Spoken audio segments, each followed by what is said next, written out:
Бүгінгі дайындалатын тағам дұрыс тамақтану сырники. Оның құрамына 1 жұмыртқа, 3 ас қасық жүгері ұны және 200 грамм ірімшік. Бәрін араластырып, мен 6 бөлікке бөліп, домалатып қойдым. Бұның құрамына қант қосылмайды. Егерде қант қосқан жағдайда, бұның формасы дұрыс домаланып келмейді және қолыңызға жабысады. Сондықтан қант қоспаған дұрыс.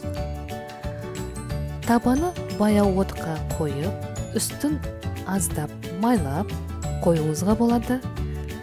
Домаланған 6 бөлікті табанның үстіне қойып, астыңғы жағын біркелкі пісіріп шығамыз. Содан кейін үстіңгі жағын ауыстырып, екінші жағын пісіресіз. Бұны артық салмақтағы адамдар пісіріп жесе, өте пайдалы. Ешқандай бұл артық салмақ қоспайды. Тойымды әрі тоқ жүресіздер. Пісіріп жеп көріңіздер. Ұнайды деген ойдамын.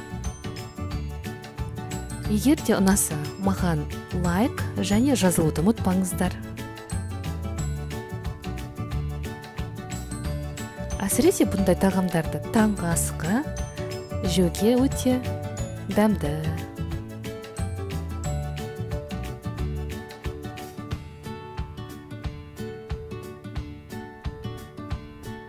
Бұл тамақты балмен, йогуртпен, қаймақпен жеуге болады.